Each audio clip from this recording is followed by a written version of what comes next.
All right, good morning, tiny people and tiny people at home. Once again, we're talking about Mormons today. The Church of Jesus Christ of Latter-day Saints is the formal name. The reason we're talking about this, hey, what about Hindus? What about Buddhists? Oh, well, the fact of the matter is this is the only worldwide major religion which was founded in the United States and which is headquartered in the United States. That's why we're talking about it. All right, yes, sir.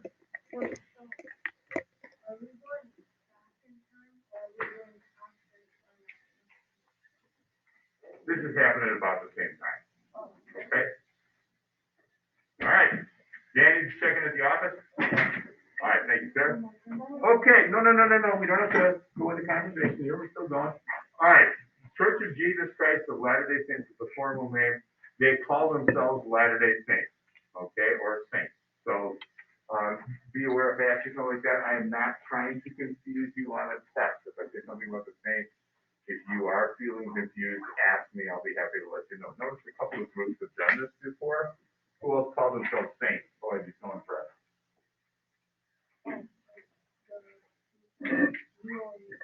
The what? No.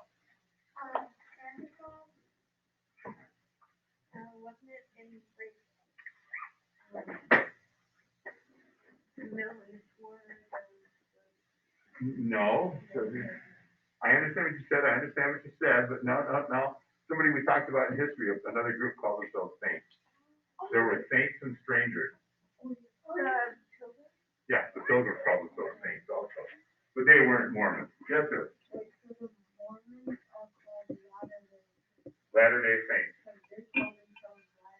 They call themselves Latter-day Saints. What? I might call them either one. Yeah, most people refer to them as Mormons. Mormon is actually the text that they use. It's a little different from the regular Christian Bible. Now, the Church of Jesus Christ of Latter-day Saints was a new religion. It had never been seen before. Boom, it just popped up there because somebody had a vision, all right? It's an American religion, and again, that's why we're talking about it.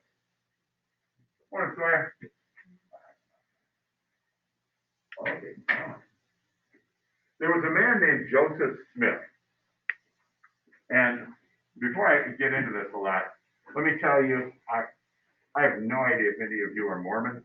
It's none of my business. I'm not going to ask you. However, I'm not trying to be flippant or insulting with anything I say. I'm not trying to convert anybody. I'm not trying to do anything with religion except to explain the history of it. Now, Joseph Smith, as a young man, lived in the state of New York, and he claimed that he had had a vision where he saw God and Jesus, and he was led by an angel to a set of golden tablets, upon which was written the Book of Mormon. And the Book of Mormon was another testament of Christ. Now, for those of you who don't know, a testament, a big book in the Bible, in the Christian Bible, there is the Old Testament before Jesus comes in the New Testament, which deals with the life of Jesus. There's only two. And now here comes Joseph Smith, and he says there's a third one. It's the Book of Mormon. And the Book of Mormon said that Jesus had actually appeared in the New World. He'd been over here in America, and that some of the people that lived over here, the natives, were actually descendants of one of the tribes of Israel. There were many tribes of Israel in ancient times, and one of them is kind of like the lost tribe. Well, he said, yeah, I know where they went. They're over here in North America, in the Americas, and Jesus came and appeared to them over here. So Jesus has been over here too. Now, picture this. Doesn't matter what your religion is, but just picture this. If somebody came along and said, okay, you know that religion that you believe so strongly in? Yeah, it's not complete. So if you happen to be a Christian, it's not complete. And again, if you happen to belong to some other faith, yeah, yours is just dead wrong. So the Mormons were not going to be really popular people because even among Christians, they were saying, hey, you know, what you have is not the whole story. We've got the rest of the story. Now, Joseph Smith, he had this set of golden tablets, and he, of course, wrote it all out and said, okay, here's what it says in the Book of Mormon. Now,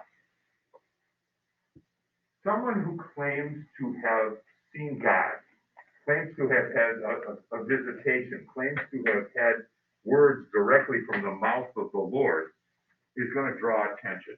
See, people want to be connected to God. And when somebody says, hey, here's something which may be a close connection to God.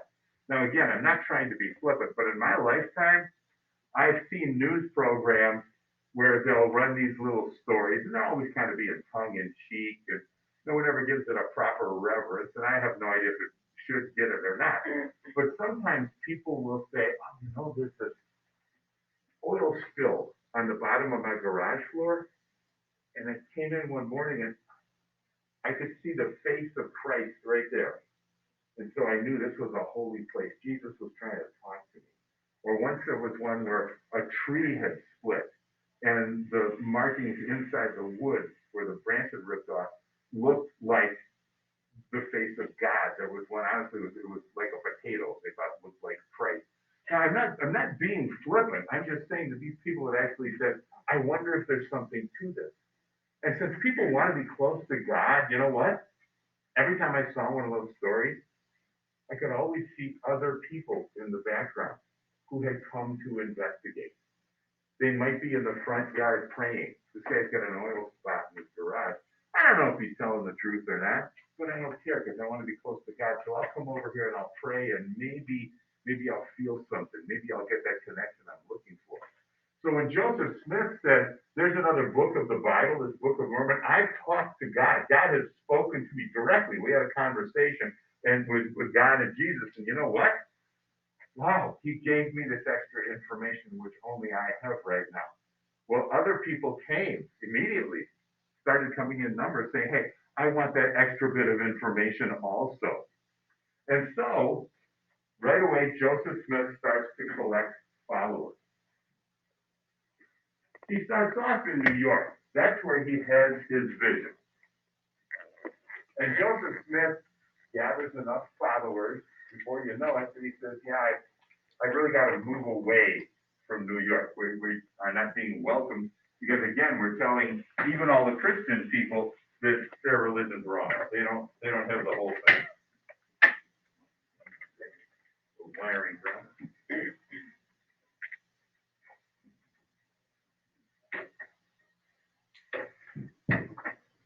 Okay. In 1831, Joseph Smith and his followers go to Ohio. He says, let's just get away from most of civilization. Remember, they're moving out. Now, this is not the frontier. They're not that far out. It's been civilized by this point in time. But it's a little bit more rural. There aren't as many people out there. And what they're hoping is, they are hoping that they can find a place where they'll be able to live and no one will bother them with their different religious beliefs. So Joseph Smith moves his people to Ohio in 1831. Now, they never expected that they would stay in Ohio. They thought that they would have to move again. They were going to have to go further west. And so they couldn't take the currency that most people use. Most people back then didn't deal most of the time in American dollars. Because they were hard to get, what they did was they used some local institution like a bank or an insurance company. So if they're in Akron, Ohio, they might be the Bank of Akron, and everybody says, oh no, that's a good business. Oh, that's really safe. So maybe the Bank of Akron actually issued money, which is accepted all over around Akron. And maybe up there in Cleveland, they might have an insurance company which says, yeah, we're issuing an insurance company of Cleveland dollars. So they use them around there. But the Mormons, they knew that they weren't going to stay around that area, and so they wouldn't take those local money. They insisted every time they did business with anybody that they be paid in specie, that they be paid in gold and silver. So the Mormons for years had been collecting their money in gold and silver. Now, that didn't matter to anybody else until the Panic of 1837. Remember, all of a sudden, the paper money was worth almost nothing because of the inflation, but the specie, the gold and silver, that was really, really valuable. So what that meant was that the Mormons now have said, all right, your religion, it's not complete. And people didn't like them because of that. And now they're really financially successful and stable because they've been collecting the specie instead of regular paper money. And so people don't like them because of that. So the Mormons aren't feeling the love, and they move over to Western Illinois. And they say, all right, let's head over here and see if we can't find a home for ourselves. Don't know if we'll stay, but at least it's a little better than the Ohio situation. So the Mormons came over to Western Illinois. And while they were there, in the 1840s, Joseph Smith claimed to have had some more visions,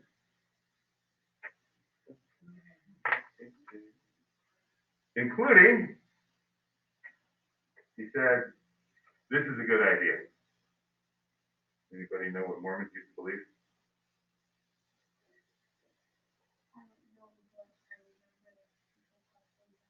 No, no, no. A man could have many wives. You could have as many wives, a man could have as many wives as he could afford. That's called polygamy. See it written up there? P-O-L-Y, poly, which means many, G-A-M-Y, marriages, many marriages. So a man could have as many wives as he could afford. So if you could afford 40 wives, you can have 40 wives. You can only afford one, you only have one. Yes, sir.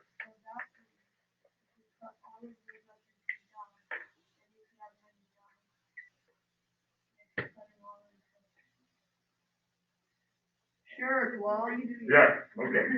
All right. Now, don't worry, ladies. Don't worry, ladies. There's places in the South Sea where they used to practice polyandry. Guess what that is? A woman can have as many husbands as she wants. Okay, cool. Incidentally, just advice to guys. You can only afford one wife. All right. In 1844, oh wait, I'm sorry, let's go back and refresh ourselves now. Here they are in Western Illinois, and they've said, hey, everybody else, your religion's not complete. We have the rest of the story. So they're unpopular that way. Hey, everybody else, you're suffering bad financial times? Well, we're wealthy, we have gold and silver, so they're unpopular that way. Now they say, hey, everybody else, we're going to marry as many women as we want to. You got any daughters? So, yeah, not popular. And as a matter of fact, this was considered to be so dangerous that in 1844, Joseph Smith and his brother Hiram were taken into custody for their own protection. They were put into a jail. Now, I don't know if you guys have ever seen that old cowboy movie. There's a million of them. They always have the same scene. There's a prisoner in the jail cell, and the crowd comes down the road, carrying ropes, carrying torches, they're going to go kill him, right? Well, the sheriff always steps out from the front porch, holding a shotgun. He says, hey, how you doing, Bob? How's that new cow? Steve, how's the fence coming? All right. Roger, like that new horse. You know, I've been living with you people for 30 years. I love you all like brothers, but I swear if any one of you steps up on this porch, I'll kill you dead, all right? Go home. Then they always go home. What happens in the movies? What happened in real life was the crowd came and the sheriff ran away. Yeah. And then they came into the jail and they killed Hiram Smith and Joseph Smith. Hiram was Joseph's brother. They killed the two of them in their jail cell. So they're gone.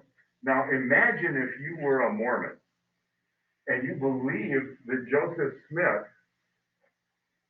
had talked to God. God had said, this is my special person. I'm giving him these golden tablets. This is the person I want to be leading you. This is the person who I've spoken to and given some more declarations to, and now the other people kill him. You're not thinking very friendly thoughts about other people. So they say, all right, we need, first of all, a new leader. And they got it in a man named Brigham Young. When you think of Brigham Young, what do you think of now? What? Birmingham? Why? Oh, okay, because it kind of looks like it now. BYU? No college football fans, college basketball fans at Brigham Young University? Yeah, that's Mormon college. Okay, let's see if we have any old school football fans. There was an NFL quarterback some years back who is Mormon royalty because he's a direct descendant. He's a direct descendant. He. That gives you a clue, like same name.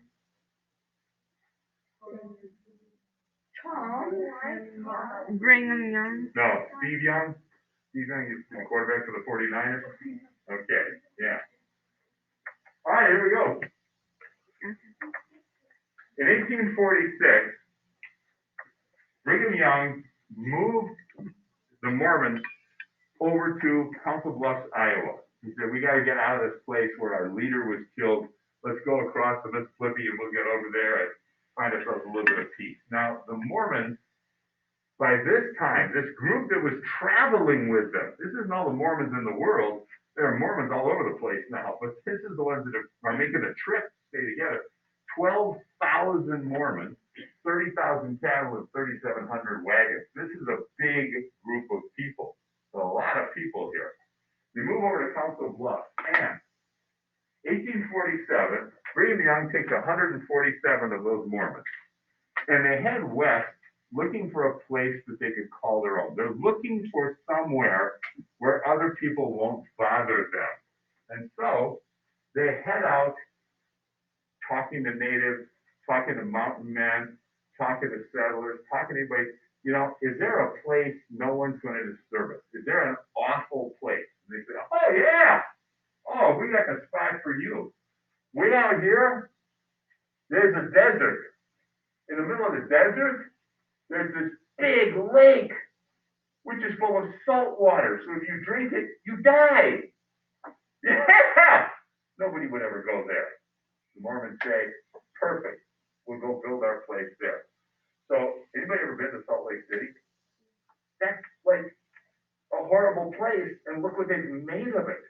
I mean, it's kind of an amazing story there. Only if it's a real question, no nonsense.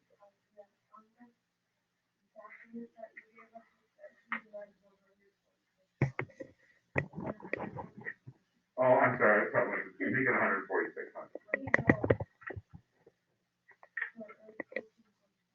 Yeah. Yes, How boss. did they survive? You can't drink the lake water and drink the desert. Because they could dig wells, but that was an unbelievable job. Because you have to dig really far down. But remember, these people are motivated by what? Religion. Oh, yes, they are motivated by religion. Okay, and people motivated by religion are very strongly motivated to make this thing work. All right, let's see here. In 1848, once they settled in there, found their space, they went back and the rest of the Mormons followed. Now, I always get a picture in my head of that Mormon wagon train. I mean, how many wagons did it say it was? 3,700. How many Mormons? 12,000. How many cattle? 3,000. Okay, and I like, again, those old cowboy movies, you know, what you usually see is you see the natives right up to the top of the ridge, and they look down at the wagon train of 6 or 8 wagons, and they go, ah! And they run down and attack it. I always get that picture like coming up to the top of the ridge and seeing all of that. And going, never mind. I'm not going to attack me because that was just an enormous number of people. And a lot of them traveled without wagons. When I was biking cross country, I ran across a place where they had some of the Mormon push carts, where a museum that had this. They literally pushed carts across all of that, across the continent to get over there. And remember, they ran across friendly little things like snakes and Mormon beetles. Yeah, I mean, this was just a wicked trip. All right. When they got out there, they said, okay, we're far enough away, no one is going to disturb us. We're feeling safe out here now, this is gonna be great. So, what we wanna do is we wanna get a Mormon state. We wanna get a place where we're in control. And I don't know if you can see this or not. Everybody look, here's the boundary of Idaho, Wyoming. Wyoming comes down here. Here's Colorado. Here's what's now Utah. You have Arizona, Nevada, Mexico over here, California. And here's what they said. Remember, you have to have a reasonable population. They did. You have to have a representative government. They did, although they were going to make sure it was going to be all Mormons that you lived out there. But you have to have a reasonable boundary, and then you have to ask. This is what they asked for, to become the state of Deseret. They wanted to become one of the United States. That covers Nevada, a chunk of California, most of Arizona, all of Utah, pieces of Idaho, Wyoming, a little chunk of Colorado. This is massive. And they said, yeah, that's all we want. We'll just take this. Well, there are a couple things going there. First of all, the boundary was unreasonable. And secondly, when the appeal came back to Washington, D.C., most people said, Mormons. No, they weren't going to allow that. So Deseret, they did not allow.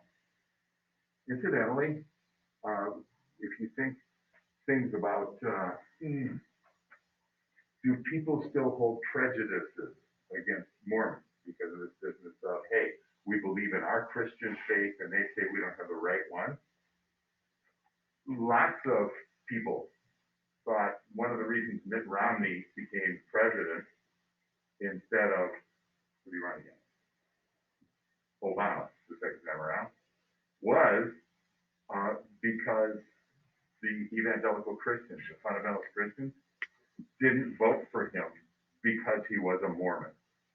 So a big chunk of who usually votes Republican didn't vote for Mitt Romney because he was a Mormon.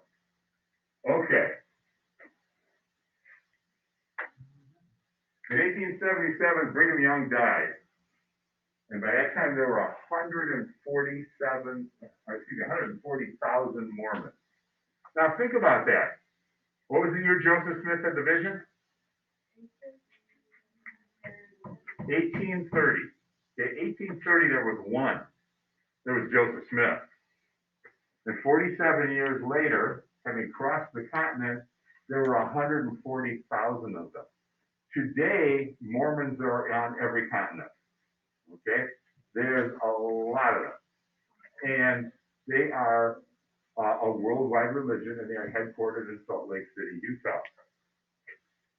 This is a cartoon from the time when he died.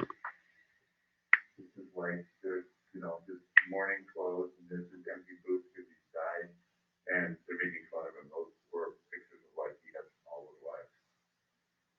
I don't know how many wives Brigham Young had, but I think he had several. Okay, cool.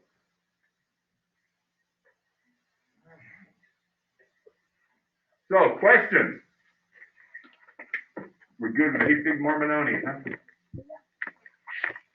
All right. So, ladies and gentlemen, boys and girls, children of all ages, work on notes. Those folks at home, I didn't check your notebooks. There's not really a good way to do it. And so what we're going to do is, I'm just excusing you from that. When you look on Net Classroom, there will be a capital X under that assignment, which just means you're excused from it. It doesn't mean it's missing, it means you're excused from it. All right, have a good day.